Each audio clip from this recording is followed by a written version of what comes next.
Glória a Deus, que a graça e a paz do Senhor estejam com todos os irmãos aqui presentes e os que estão nos assistindo nessa noite.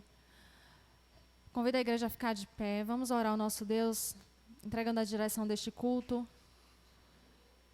Você que está nos assistindo, se liga no trono da graça de Deus, vamos falar com o Pai. Senhor, mais uma vez estamos aqui para agradecer ao Senhor, para louvar e engrandecer o Teu santo nome. Porque até aqui o Senhor tem nos ajudado, o Senhor tem nos sustentado, tem cuidado de nós, dos nossos familiares. Deus, nós entregamos as nossas vidas no altar do Senhor nesta noite, como uma forma de adoração, de entrega, de gratidão, de louvor por tudo aquilo que Tu és nas nossas vidas. Nós entregamos a direção deste culto, pedimos ao Teu Espírito Santo que venha nos conduzir, e que todas as coisas, Deus, que aconteçam aqui sejam para a honra, glória e louvor do Teu santo nome. Assim nós oramos em nome de Jesus. Amém. Glória a Deus. E vamos começar a louvar com alegria. Nós vamos louvar o hino que diz assim: Vencendo vem Jesus. É um hino da harpa, é antigo, mas eu creio que muitos dos irmãos conhecem.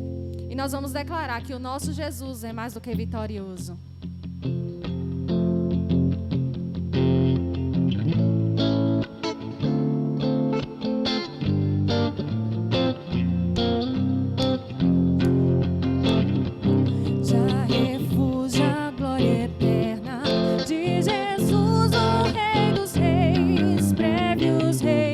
Este mundo seguirão as suas leis e os sinais da sua vinda, mas se mostram cada vez vencendo.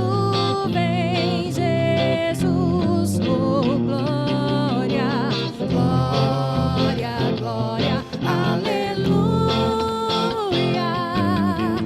glória, glória, aleluia.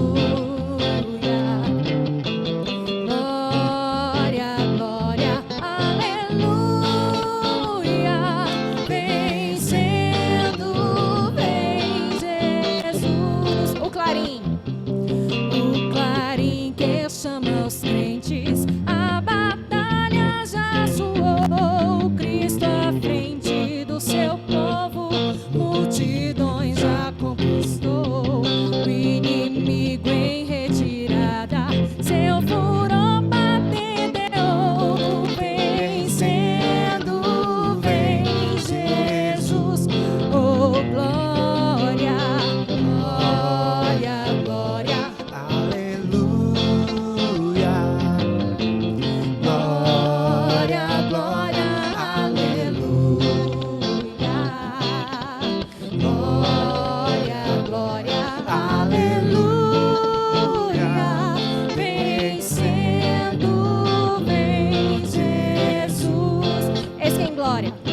Eis que em glória refulgente sobre as nuvens descerá, e as nações e o rei da terra com poder governará.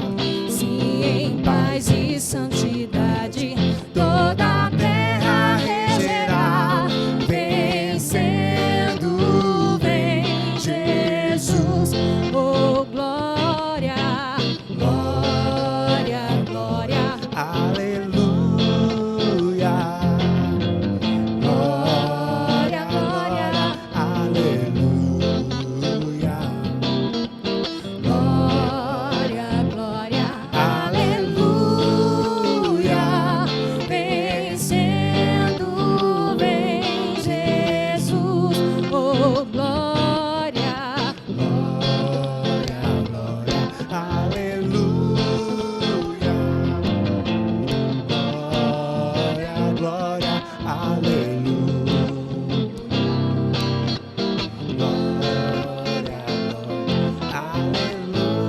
aleluia, vencendo vem Jesus, vencendo vem Jesus, vencendo vem Jesus. Glória a Deus. Esse é Jesus a quem você serve. Deus de vitória. Um Jesus que foi sob a promessa de que um dia virá buscar a sua igreja. Amém? E não há ferrolhos, não há portas, não há doenças, nada pode te separar do amor de Deus, nada pode impedir o fluir da presença de Deus na sua vida. Nessa noite nós vamos declarar que por toda a nossa vida somente ao Senhor nós louvaremos e que nós cremos no seu poder sobre nós. Por toda a minha vida, ó Senhor, te louvarei, pois meu fôlego é tua vida e nunca me cansarei. Posso ouvir a tua voz, é mais doce do que o mel, que me tira dessa cova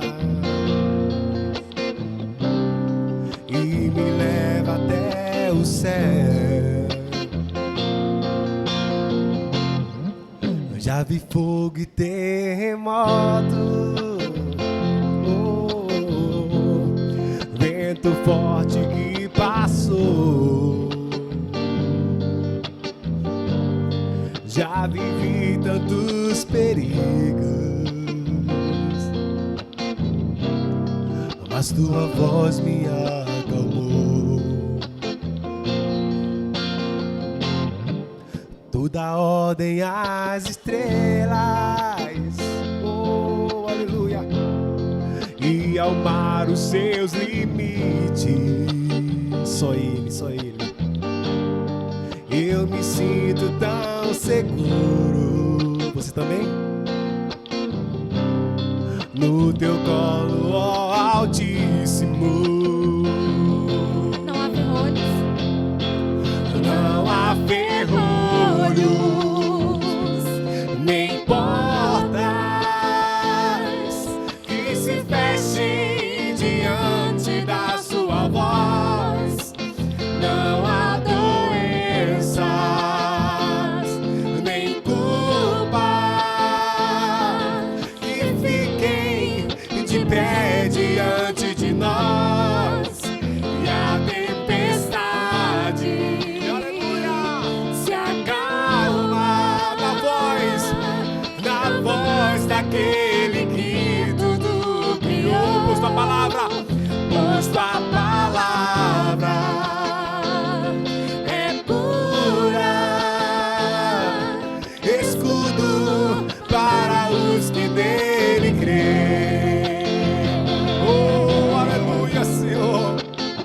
Oh, aleluia. Só o Senhor é quem dá ordem às estrelas. Oh, a tua palavra diz que o Senhor a cada uma delas chama pelo nome. Oh, aleluia. O Senhor pôs comportas nos mares e disse: até aqui você virá. Oh, aleluia. Não há ferrolhos, nem portas que se fechem diante da sua voz. Não há doenças, nem culpa que fiquem de pé diante de nós. E a tempestade se acalma na voz daquele que tudo criou. Pois tua palavra é pura, escudo para os que nele creem. durante todo o Antigo Testamento nós podemos observar quando o Senhor dava uma ordem Oh, aleluia. aos seus servos e que parecia algo muito difícil, algo que poderia lhe custar a vida. O Senhor dizia: Não temas. Oh, aleluia, Não Senhor. temas. Porque Ele é o nosso Deus. E hoje, Ele tem nos dito: não temas, eu sou contigo. Não temas, porque eu sou o seu Aleluia, Deus. Jesus. Aleluia, Senhor. Agindo eu, quem Glória ao teu impedirá? nome, Deus. Santo, santo é o Senhor. Não importa se aquela porta que você precisa ainda está fechada, ou se não existem portas. Se Deus garantiu, se Deus prometeu, se Ele é o seu Deus, é o Senhor da sua vida, nenhuma porta, nenhum ferrolho, nenhum portão de bronze, nada poderá impedir o agir de Deus na sua vida. Nós vamos declarar mais uma vez. E eu tenho convidado a igreja do Senhor, a todas as vezes que for declarar promessa de Deus para a sua vida, para toda vez que for declarar aquilo que o Senhor tem prometido para você, que você declare com fé, para que você possa mover o coração de Deus. Então diga com fé: não há ferrolhos, nem portas que se fechem diante da voz daquele que tudo criou. Não há ferrolhos, nem portas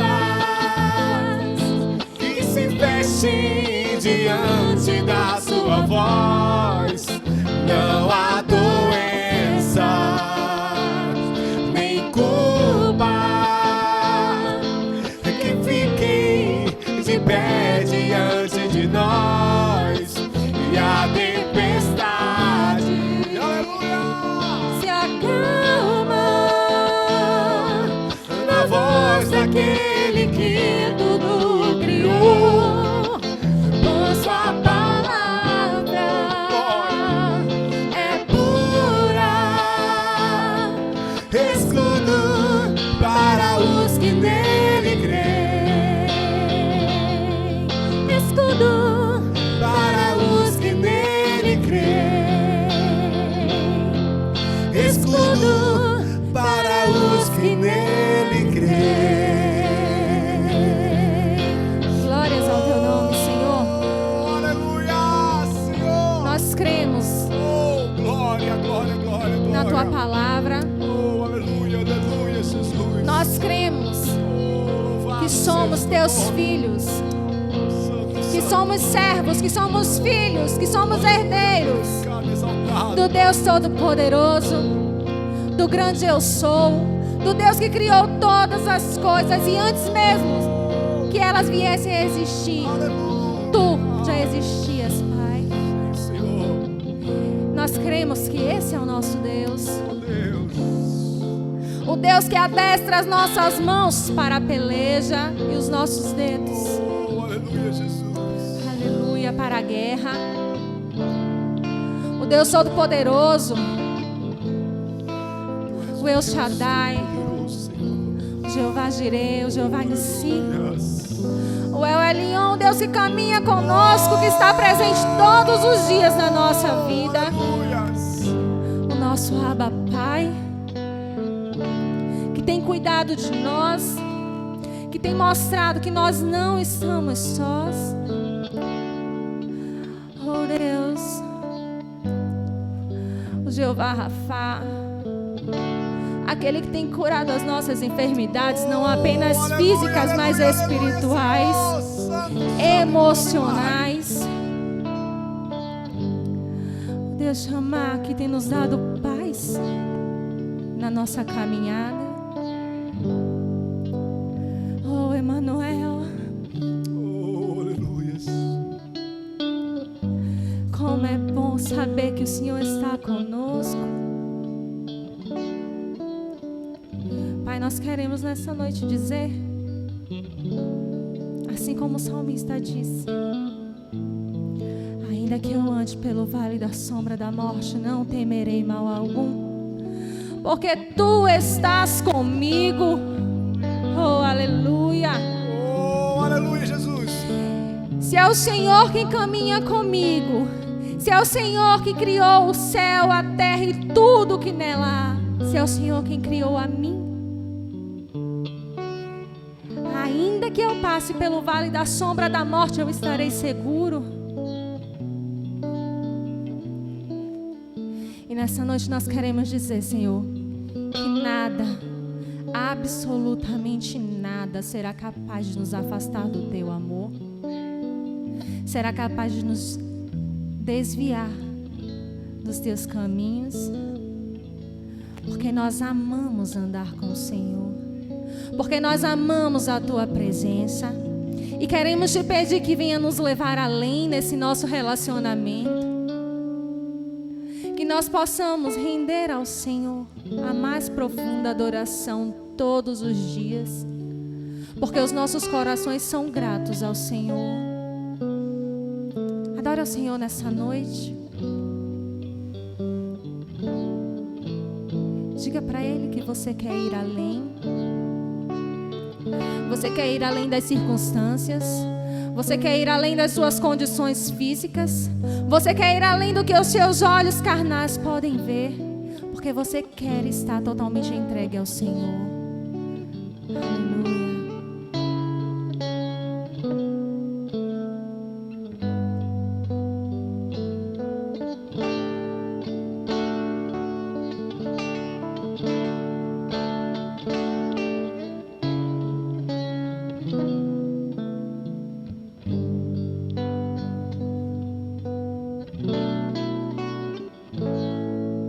Render a Ti adoração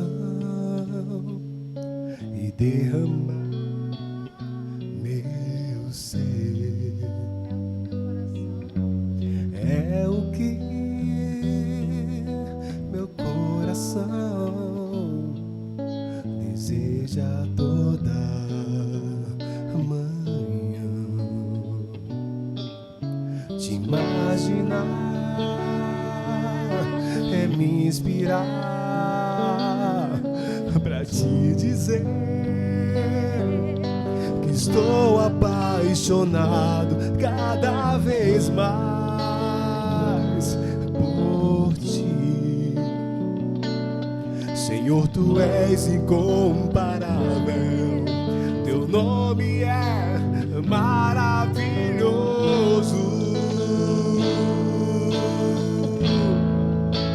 Leva-me além,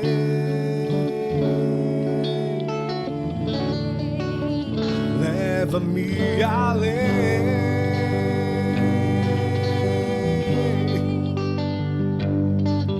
ao nível mais profundo de intimidade contigo, ó Senhor.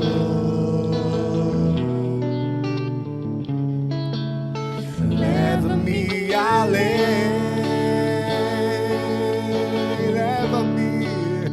leva-me além, que a minha vida seja mais, que a minha vida flua mais da Tua unção, mais do Teu poder. Oh, aleluia, Senhor.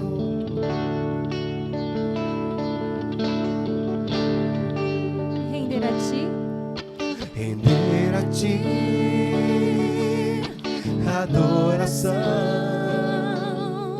e derramar meu ser. É o que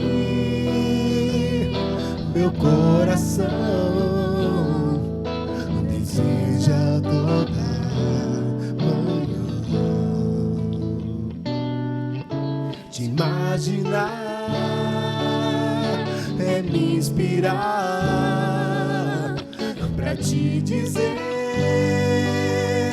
que estou apaixonado cada vez mais por Ti. Aleluia, Jesus, eu estou, Senhor. Senhor, Tu és incomparável, Teu nome é maravilhoso. Oh, aleluia, leva-me além,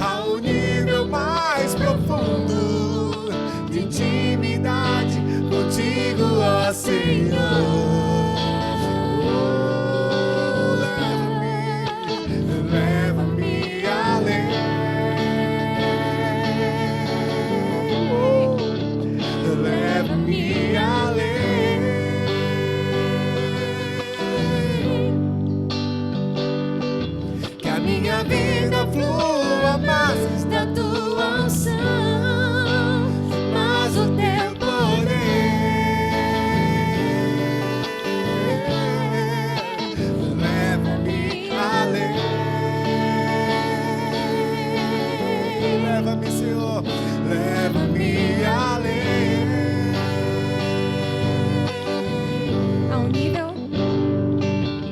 A um nível mais profundo de intimidade contigo, ó Senhor. Leva-me além do véu, leva-me além,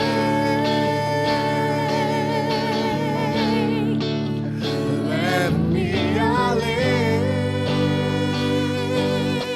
Que a minha vida flua mais, que a minha vida flua mais da tua unção, mais do teu poder,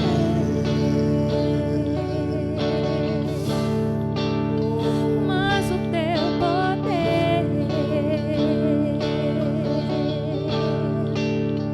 mas o teu poder vem fluir em nós, Senhor. mais do teu poder, Vem fluir em mais do teu nós, poder, da tua unção, mais do teu poder, da tua cura, Senhor. mais do teu poder, Vem fluir através de nós. mais do teu poder. É isso que nós desejamos, Pai. Estar cada vez mais perto de Ti, podendo receber da parte do Senhor a unção, a cura, a libertação, para que nós possamos ser usados como instrumentos. Nós queremos ser cheios de Ti, para que nós possamos abençoar outras vidas. Nós queremos estar perto do Senhor não pelas Tuas bênçãos, mas por aquilo que Tu és, por quem Tu és. Tu és santo, Tu és digno, Tu és poderoso. Não há outro além de Ti, não há outro digno a quem nós possamos adorar, quem possamos nos prostrar. Somente Tu és Deus, e além de Ti não há outro. É por isso que nós desejamos estar aos Teus pés. É por isso que nós queremos ouvir a Tua voz.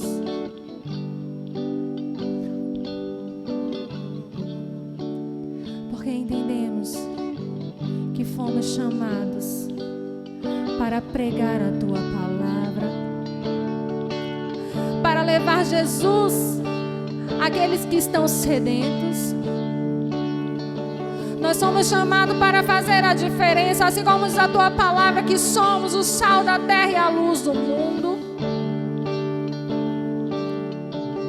Não adianta, Senhor, não adianta ser cristão, se intitular cristão, se não for para cumprir o Teu propósito.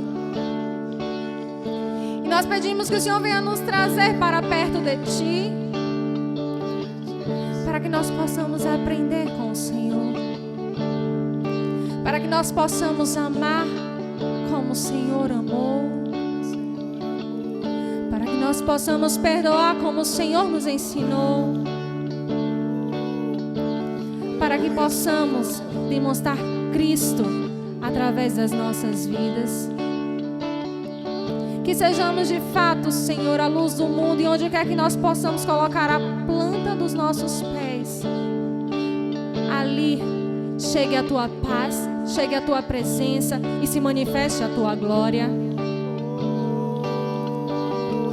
Clamamos por mais de Ti nessa noite.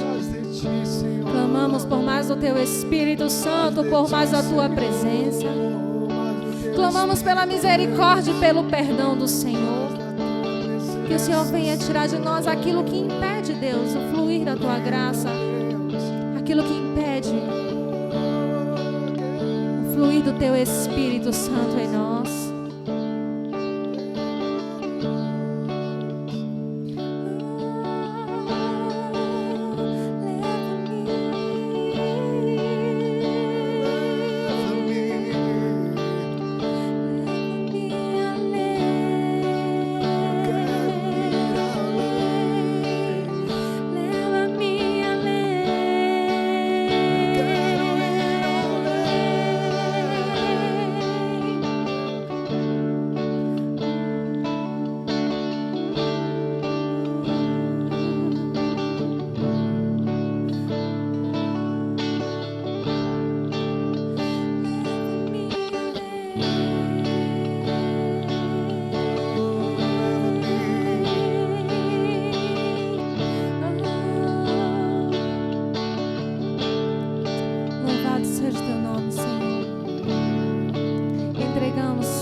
adoração a Ti. E pedimos que o Senhor receba do trono da Tua graça. Queremos apresentar cada um dos nossos irmãos que estão aqui conosco e aqueles que estão nos acompanhando em seus lares, seus trabalhos.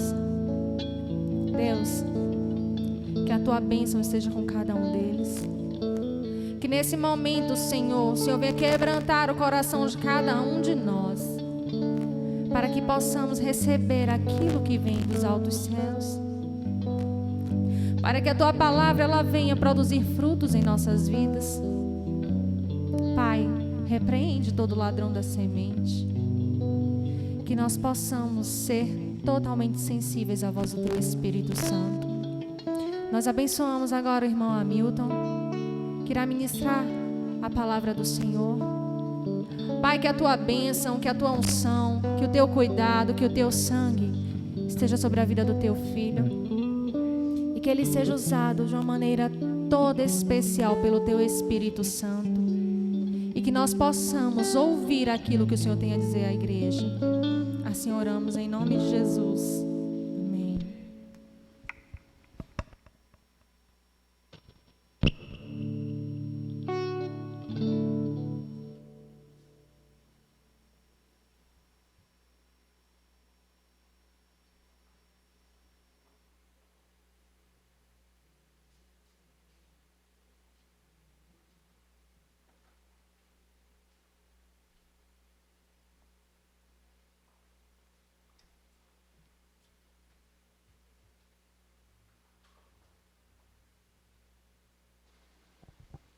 Boa noite, amados. Graça e paz, em nome de Jesus. Amém? Amém. Glória a Deus. Quero louvar a Deus pela vida de vocês que estão aqui e também agradecer a você que está em casa, que está nos prestigiando. Que Deus possa falar abundantemente ao teu coração esta noite. Amados, se minha pregação ela tivesse nome, ela se chamaria Que Igreja Queremos Ser? Que igreja nós queremos ser? Vamos sem mais delongas, abrir a palavra de Deus ali no Evangelho de Mateus. Evangelho de Mateus, capítulo 16.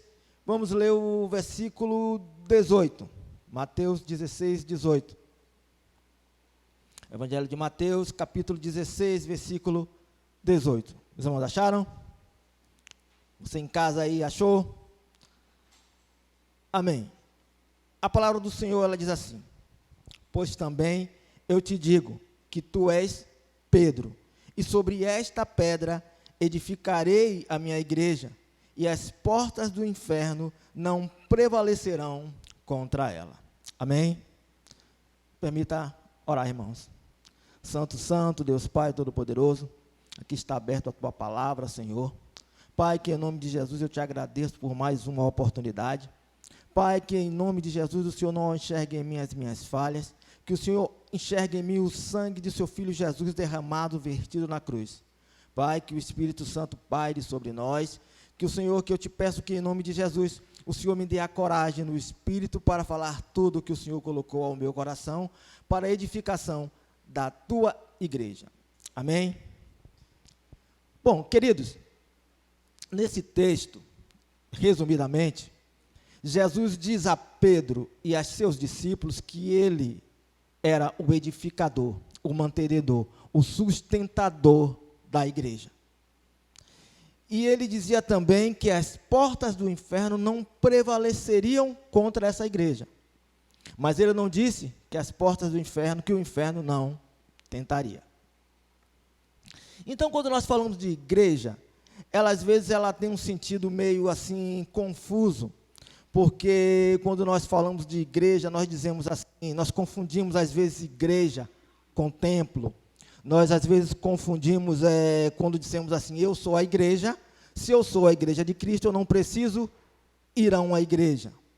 Então existe uma certa confusão, uma certa difusão neste sentido, não que esteja errado. Mas Jesus, quando ele se refere aqui à igreja, ele está falando a eclesia, uma palavra que já existia no grego. Eclesia, no grego, quer dizer os chamados para fora, os convocados.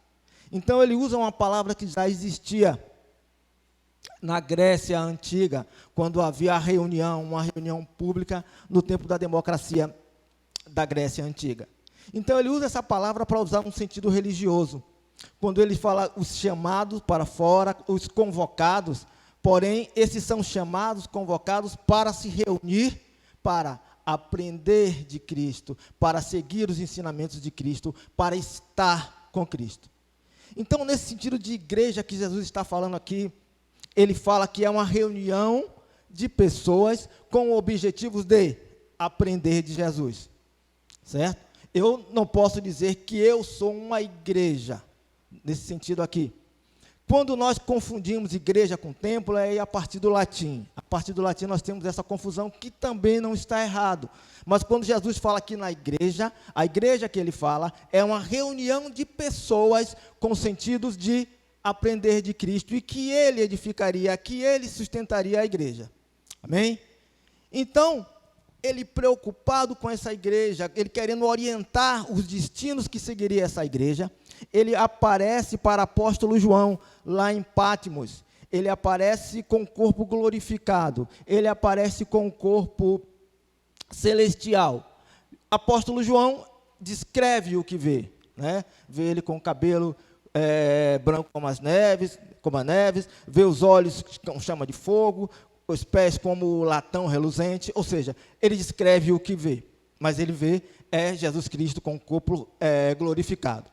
Que depois de mais de meio século, mais de 50 anos, ele reaparece para o apóstolo para dar orientações para a sua igreja, para dar orientação para as 7 igrejas da Ásia. Você pode até me perguntar, irmão, por que as 7 igrejas da Ásia? Existiam outras igrejas? Querido, aí, pode ser porque João pode ter sido líder de uma dessas igrejas, ou de todas as igrejas. E existe um estudo que acredita que essas 7 igrejas, olhando elas geograficamente, ela começa a fazer uns pontinhos circulares que parecem com um relógio. E relógio dá uma sensação de tempo. Então, existem aí 2 interpretações. Aquele que existe que a história ela é linear, ou seja, ela é uma história que tem início, começo, meio e fim, que em cada época da igreja, da história da igreja, existia uma igreja como Éfeso, existia uma igreja como Pérgamo, existia uma igreja como Esmirna, ou que existe que a história é cíclica. A história ela é cíclica, ela se repete, se repete, se repete. Acreditam que em toda a história da igreja, existiram igreja como Éfeso, igreja como Pérgamo, igreja como Tiatira, cabendo a nós escolher que igreja nós queremos ser. Amém? Então, quando João começa a escrever as orientações de Cristo, ele começa para igrejas que se encontram em Éfeso. A cidade de Éfeso, amados, era uma cidade importante, uma das mais importantes do Império Romano.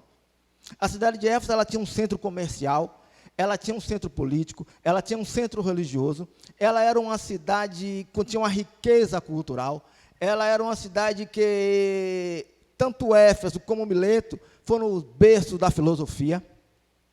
Ela era uma cidade que tinha suas manifestações religiosas. Ela tinha a deusa Artemis, tinha a deusa Diana. Porém, o evangelho ali foi enxertado, não se sabe por quem, mas o evangelho naquela cidade começa a crescer.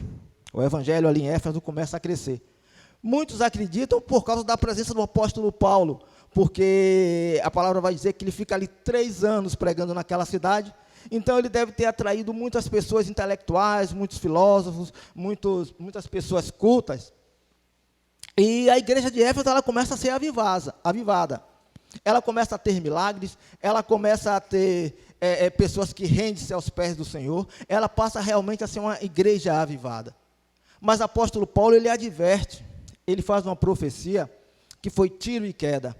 Ele disse, quando da saída dele, veriam lobos furiosos que iriam devastar, que iriam destruir com o rebanho. E essa profecia foi tiro e queda e realmente aconteceu. Quando o apóstolo Paulo ele sai, começam a aparecer na igreja de Éfeso heresias, começam a haver dissensões.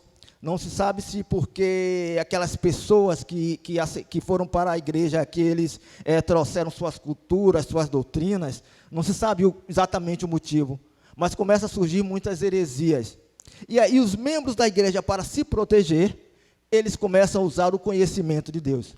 Ele começa a usar o conhecimento para se proteger. Eles começam a usar o conhecimento para se defender das heresias. Mas esse conhecimento, usado de uma maneira errada, irmãos, ela pode causar uma arrogância, pode usar uma prepotência. E quando eles começam a usar o conhecimento de Deus para se proteger, eles começam entrando em discussão, entrando em debate, entrando em discordância, porque o conhecimento está sendo usado de uma maneira errada. E esse conhecimento usado de uma maneira errada vai levar a igreja de Éfeso a uma apostasia, a um esfriamento da fé, a um esfriamento do coração, ao ponto de eles perderem o primeiro amor. Vamos verificar isso na palavra? Se encontra lá no livro de Apocalipse, no capítulo 2, do versículo 2. Vamos ler do capítulo 2, do versículo 2 ao versículo 4. Apocalipse 2, 4.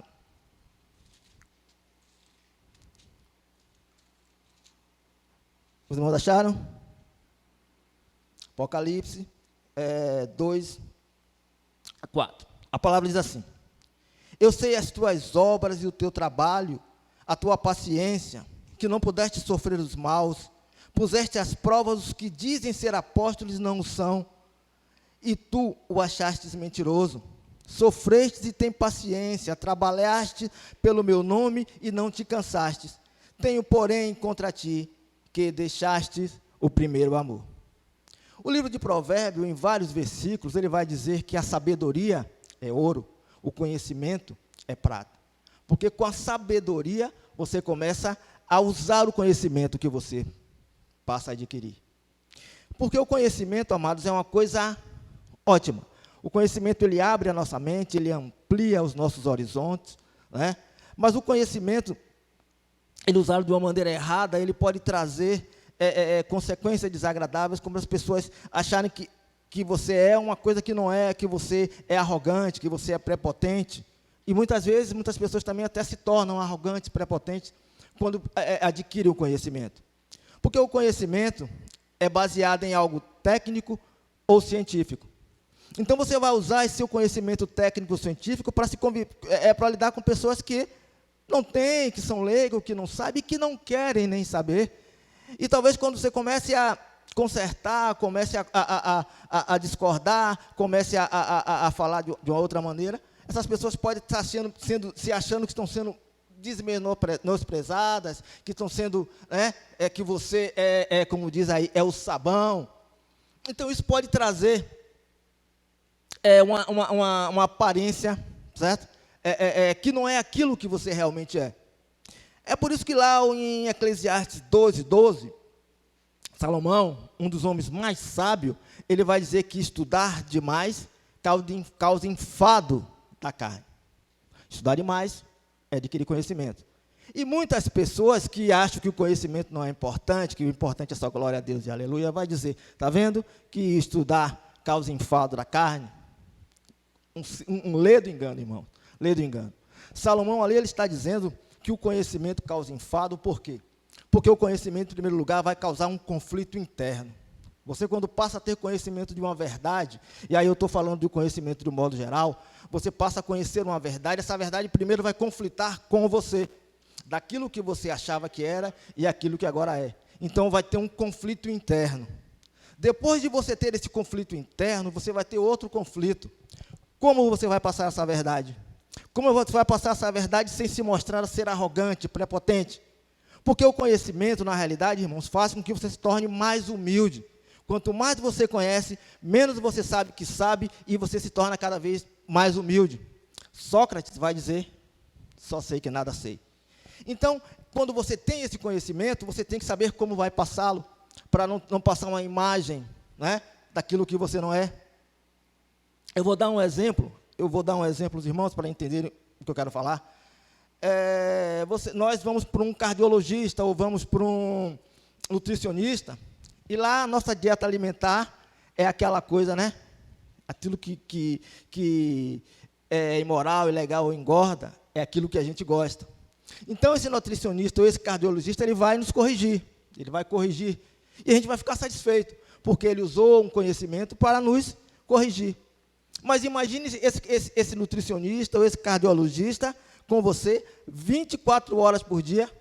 Você vai comer alguma coisa, ele está ali. Opa, isso aí aumenta o colesterol, isso aí aumenta, dá gordura, triglicérides, não sei o que mais. Você vai comer outra coisa, ele diz, não, isso aí aumenta o açúcar, isso aí é isso. Você vai comer a coisa, ele de novo. Você vai dizer o quê? Meu irmão, deixe eu morrer, pelo amor de Deus, deixe eu morrer. Você percebe que o conhecimento, às vezes, torna a pessoa chata. Então, você percebe a sensibilidade que você tem que fazer ao usar o seu conhecimento?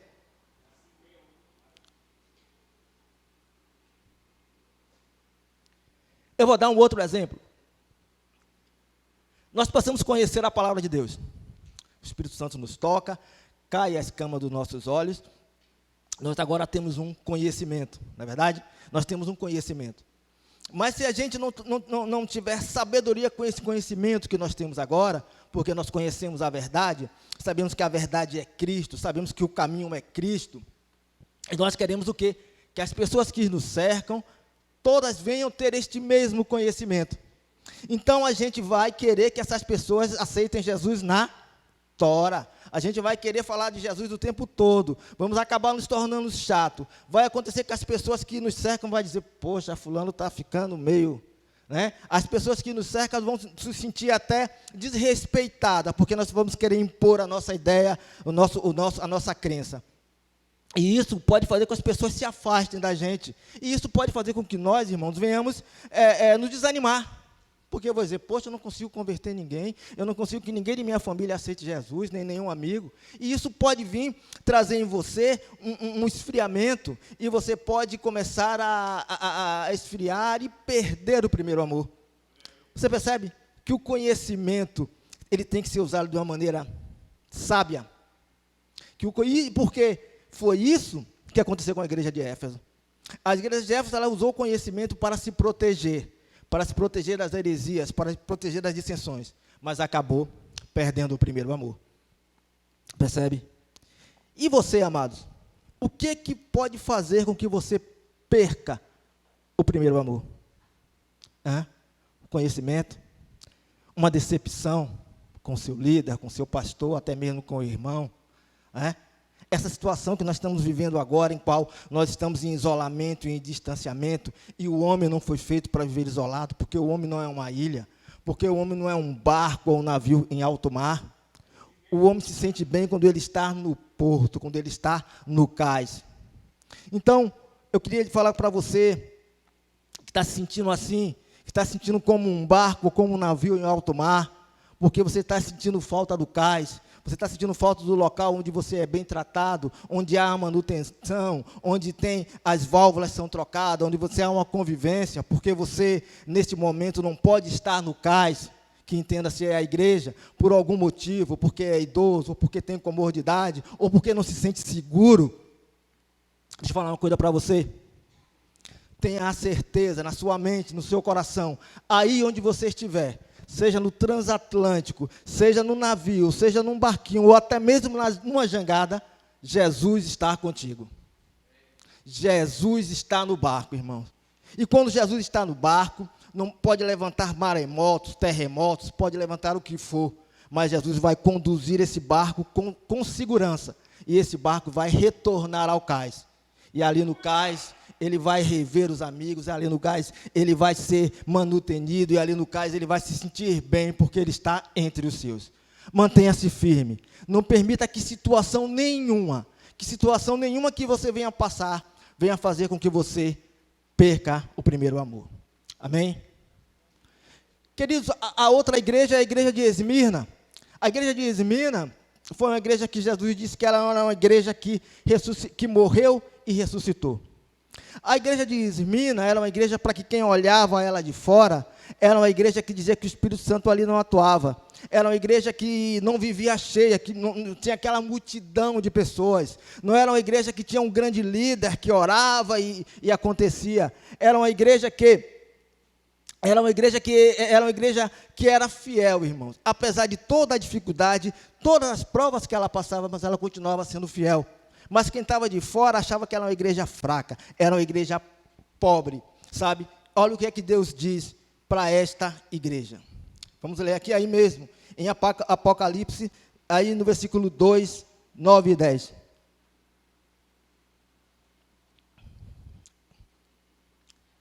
Eu sei das tuas obras e tribulações e pobreza, mas tu és rico. E a blasfêmia dos que se dizem judeus não o são, mas são sinagogas de Satanás. Não tema das coisas que há de padecer, eis que o diabo lançará algum de vós na prisão para que sejam tentados, e tereis uma tribulação de 10 dias. Ser fiel até a morte, e dar-te-ei a coroa da vida. Percebe, irmãos, que essa igreja ela passa por uma grande perseguição, uma grande provação. Mas como Jesus, ela vence todas as provações. Por isso que Jesus disse, morreu, mas ressuscitou. E Jesus confia nessa igreja ao ponto de avisá-los que eles vão passar por uma provação que duraria 10 dias. Essa provação, amados, muitos acreditam que foi a perseguição do Império Romano. Porque o Império Romano inicia uma perseguição em que 10 imperadores começam a perseguir a igreja, que se inicia pelo louco do Nero e vai terminar lá com Diocleciano. São 10 perseguições. Mas a igreja ela permanece firme, ela permanece fiel. Apóstolo Paulo é decapitado, apóstolo Pedro é crucificado, morto de cabeça para baixo. Existem muitas pessoas que morrem, que são mortas pelo simples fato de aceitar Jesus como seu Salvador. Mas mesmo assim, a igreja continua fiel. Esse é um exemplo de uma igreja fiel, irmão. Uma igreja que não tem o conhecimento, mas é fiel. É uma igreja que confia no anjo do Senhor dessa igreja, porque ele confia no Senhor, nesse anjo da igreja que vem levar a ele a palavra da fidelidade. É uma igreja que é unida, é uma igreja que tem união, irmãos. É uma igreja em que um irmão se preocupa com o outro. O irmão se preocupa com o bem-estar físico, mental e social do irmão. É uma igreja unida. É uma igreja que muitas pessoas podem pensar que ela é pobre, mas o texto diz que ela é rica. Pode pensar que ela está fraca, mas é uma igreja forte, porque toda vez que achamos que estamos fracos, a graça do Senhor nos basta. A graça do Senhor. A graça que é difícil nós humanamente entendermos, mas a graça nos basta. Então ela é uma igreja forte. Ela é uma igreja tão diferente, irmãos, que ela é uma igreja que se gloria nas tribulações. Imagine, se gloriar nas tribulações. Porque o apóstolo Paulo vai dizer que quando nos gloriamos nas tribulações, nós aprendemos a ter perseverança, aprendemos a ter paciência, e essa paciência vai trazer experiência, e essa experiência vai trazer a esperança. Então essa é a igreja de Esmirna. Que igreja nós queremos ser? Existe outra igreja, a igreja de Pérgamo, irmãos. A igreja de Pérgamo, ela segue mais ou menos o exemplo da igreja de Esmirna. Porém, a igreja de Pérgamo, ela morde uma isca. E se lembra que eu disse que o diabo não deixaria de tentar?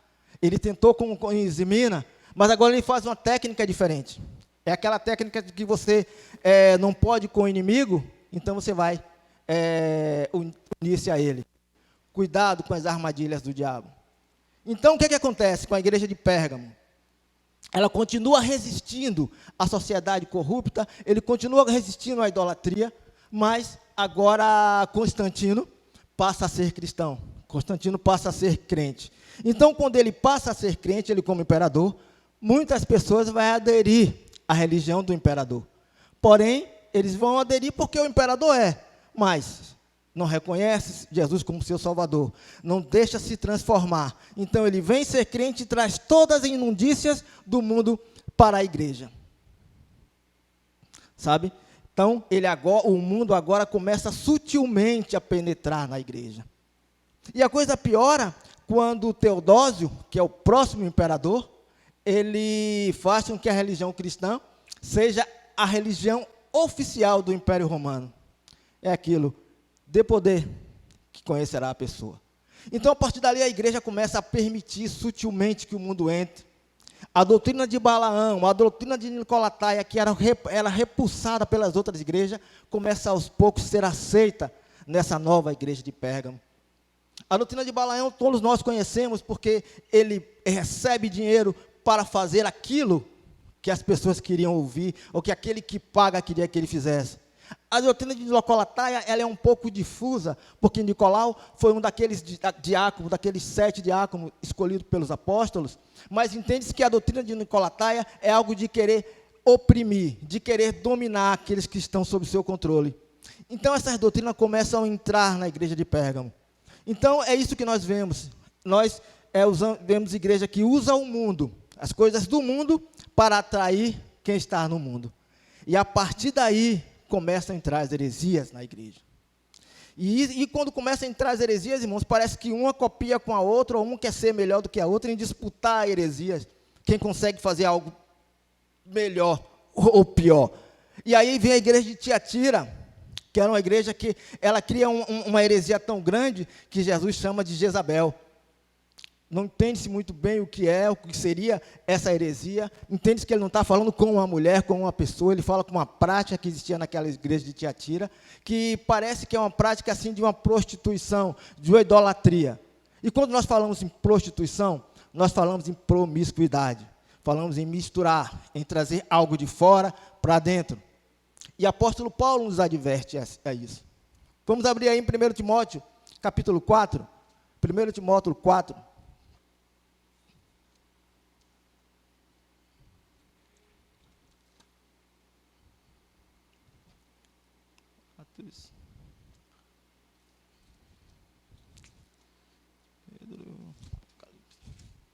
Primeiro Timóteo capítulo 4, ele vai dizer, amém? Mas o Espírito expressamente diz que nos últimos tempos apostatarão alguns da fé, dando ouvido a espíritos enganadores e doutrinas de demônio. Percebe, irmãos? O que eu digo, irmão, o que eu falo é de uma maneira geral, tá? Eu não falo de uma maneira específica, não estou me dirigindo a denominação nenhuma, não tenho nada contra a denominação nenhuma, tá? Não tenho nada contra a religião de ninguém. O compromisso que eu tenho é com a palavra. Então, eu não estou me dirigindo a denominação nenhuma. Quando eu falo promiscuir, é você trazer coisas de fora para dentro que não existe, que não faz nenhuma diferença. Tá? Quando nós pegamos um copo de água e colocamos numa televisão, ou quando nós tomamos um banho de descarrego, ou quando nós fazemos do jejum uma greve de fome, não interfere em nada a nossa relação com Deus. Porque esse copo de água colocado em frente à TV é algo que vem do espiritismo. Um banho de descarrego é algo que vem do candomblé. Você fazer o jejum como uma greve de fome não muda nada a situação. E essa promiscuidade não vai mudar em nada, irmãos, nosso relacionamento que nós temos com Deus. E vai até desperdiçar o sacrifício de Cristo, que fez com que nós tivéssemos acesso direto ao Pai. Jesus vai dizer, tudo o que pedir ao Pai, peça em meu nome, e eu farei para que o Pai seja glorificado no Filho. Tudo isso que nós fazemos só serve para criar dúvidas em nós. Será que o que eu consegui foi porque eu coloquei um copo de água em cima da televisão? Será que foi porque eu tomei o banho? Será que foi porque eu fiz um jejum com greve de fome? Ou porque Deus teve misericórdia de minha vida? Ou porque o meu relacionamento com Deus está sendo direto e objetivo? Esse tipo de coisa faz com que a gente comece a duvidar, sabe? Faz com que a gente comece a ter dúvida. E faz com que a heresia comece a crescer, crescer, crescer. E foi isso que aconteceu na igreja de Sardes. A igreja de Sardes foi uma igreja que morreu espiritualmente. A igreja de Sardes era aquela igreja que, como o apóstolo Paulo diz, era um sepulcro caiado. Era simplesmente ornamentada por fora, por dentro. Eram ossos podres, eram ossos secos, eram falcatruas, eram mentiras. Não precisa nem eu dizer, porque nós estamos vendo televisão, nós estamos vendo aí um padre que se envolveu na situação aí, nós estamos vendo uma pastora que sendo acusada, né? Então não precisa nem entrar em detalhes, porque todos assistem televisão. Então, nós vemos que Cristo é uma aparência. Cristo é uma moldura, irmãos. Sabe? Até a própria palavra vai dizer que Cristo está do lado de fora batendo batendo para que alguém o escute e abra a porta e ele entre, mas ele está do lado de fora. Isso que aconteceu com a igreja de Sardes. E temos que estar atento para que isso não aconteça com a igreja no dia de hoje. Que igreja nós queremos ser? Mas, amados, essa igreja ela chega no fundo do poço. E quando chegamos no fundo do poço, Deus levanta alguém para resgatar essa situação. A palavra de Deus ela foi esquecida. A palavra de Deus ela foi esquecida. Mas chega um tempo que Deus levanta homens. Dentre eles, o mais famoso foi Martinho Lutero. Mas existiu homens, antes de Martinho Lutero, que se levantaram contra essa apostasia da igreja. John Wycliffe, ele debate, ele traduz a Bíblia para o inglês. Tivemos um homem chamado Pedro Valdo, que ele traduz a Bíblia para o francês e começa ele mesmo a pregar, quando naquela época só quem podia pregar os sacerdotes, bispos e padres. E cria-se ali os valdenses, que acredita que todo homem tem o direito à lei e interpretar a Bíblia. Você percebe que a palavra de Deus era o único caminho para resgatar uma igreja perdida. E aí vemos a igreja de Filadélfia. A igreja de Filadélfia ela vai dizer que porque guardaste a minha palavra no meu coração, eu também te guardarei no dia da tribulação. Era uma igreja que ela era baseada na palavra de Deus. E por ela ser baseada na palavra, irmãos, Deus disse que os seus inimigos cairiam aos seus pés. Os membros dessa igreja seriam templo, seriam coluna do templo de Deus. E porque terem guardado a palavra, Deus os guardaria no dia da grande tribulação. Percebe, irmãos? Eu não estou querendo dizer que a igreja de Filadélfia é uma igreja perfeita, porque não existe igreja perfeita. A igreja ela é feita por seres humanos e os seres humanos são falhos. Mas quando nós temos a palavra de Deus como horizonte, como nós temos a palavra de Deus que nos constrange, que temos a palavra de Deus que nos guia, obviamente nós retrocedemos. E isso foi o que aconteceu com a igreja de Filadélfia. Por fim, a igreja de Laodiceia. A igreja de Laodiceia, para aqueles que acreditam na história linear, é a última igreja, então nós estamos vivendo na era da igreja de Laodiceia. A igreja de Laodiceia, irmãos, é aquela igreja de que o importante é o cara ter dinheiro, o cara ter fama, o cara ter prestígio, o cara ter poder. Você tendo isso, Deus está colado com você. Né? Então, você tendo essas coisas, a palavra de Deus para você não vai fazer nenhuma importância. A palavra de Deus para você não vai tornar você nem frio, nem quente. A palavra de Deus vai tornar você morno. E quando eu falo frio e quente, não estou me referindo a quente porque é do reteté, nem frio porque é geladeira. Quando eu estou falando frio e quente, é o efeito que a palavra de Deus faz na nossa vida. Se a palavra de Deus não faz nenhum efeito em sua vida, você é morno, sabe? Tem um educador chamado Paulo Freire, que ele fala que se não tiver uma reflexão crítica entre a teoria, que é a palavra de Deus, e a prática, que é a ação da palavra de Deus, a teoria, né, que é a palavra de Deus, torna assim, blá, blá, blá, blá, blá, blá. E a prática torna um simples ativismo. Então, quando você, a palavra de Deus faça com que você seja morno, sabe o que pode acontecer com você? Deus vai vomitar você. Deus vai vomitar aquele que é morno. Aquele que é frio ou aquele que é quente, ele suporta. Mas o morno, ele vomita, ele tem nojo. Porque o morno é indiferente à palavra de Deus para ele. Sabe? O morno é aquele que pensa que está por cima porque é rico. É rico e vai continuar mais rico. E não tem necessidade de nada. Porém, ele é desgraçado. Ele é miserável. Ele é pobre. Ele é cego. E ele está nu. Percebe, irmãos? Eu não estou na carne não, viu? É o texto que diz isso. É o texto que diz. Você veja como Deus pega pesado com essa igreja. Percebe? Então, cabe a nós escolher. Cabe a nós decidir que igreja nós queremos ser. Queridos, você viu que aí eu falei sobre as 7 igrejas da Ásia rapidamente. E nós vimos que 3 igrejas estavam na dúvida, quase caindo na apostasia ou não. Nós vimos 2 que estavam infiéis, que Deus estava a ponto de vomitar. E vimos 2 que continuam permanecendo perseverantes, fiel ao Senhor. Cabe a nós saber que igreja nós queremos ser. Amém? Que Deus abençoe, que Deus fale ao coração de cada um de vocês. A intenção não é exortar, a intenção não é admoestar, a intenção é que Deus fale ao coração de vocês. Que a palavra de Deus venha falar ao coração de vocês. Amém? Vamos orar?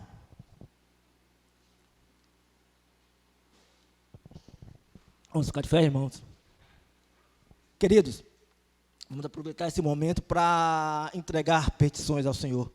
Eu gosto muito desse culto de quinta-feira. Eu presidi esse culto de quinta-feira quase durante uns 2 anos, né? Não era nesses moldes que era assim. A gente fazia o possível, mas para a gente conseguir pessoas era um sacrifício.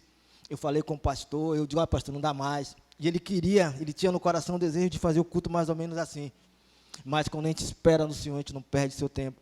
Fico feliz pela presença dos irmãos aqui e por você também que está em casa. Amém? Vamos orar. Santo, Santo, Deus Pai Todo-Poderoso, a Ti toda a honra, toda a glória, todo o louvor. Muito obrigado, Pai, pelo zelo que o Senhor tem pela Tua igreja. Muito obrigado, Pai, por aquele que nos amou e em seu sangue lavou os nossos pecados, Pai, para que hoje tivéssemos o privilégio de adentrar a sala do trono. Ó Pai, em nome de Jesus, nós oramos esta noite, Senhor, pela saúde da Tua igreja, Pai, pela saúde física, pela saúde mental e pela saúde espiritual.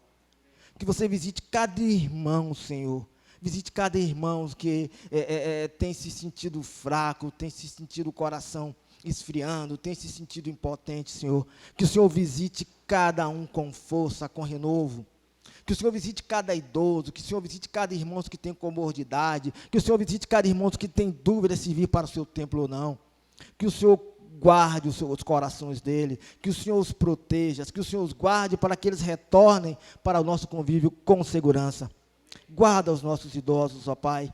Ó Pai, em nome de Jesus, eu te faço um pedido especial, Pai, em nome de Jesus, que o Senhor visite a família do irmão Josué, um homem de Deus, que tem sua irmã cometida com este vírus, Pai, que em nome de Jesus, que o Senhor mude essa situação, para que ele alcance vitória e saiba que o Senhor está no controle de todas as coisas, Pai.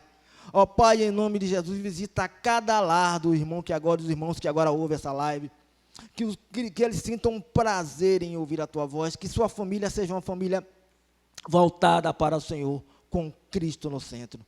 Pai, em nome de Jesus, abençoa a nossa igreja, Senhor, e mostra o caminho que devemos tomar para estar dentro da Tua vontade, ó Pai. Ó Senhor, continua nos abençoando, leva-nos em paz, livra-nos do mal, livra-nos da aparência do mal, livra-nos, Senhor, de pecar contra Ti. Esse é o que lhe pedimos e já Te agradecemos, em nome de Jesus. Amém.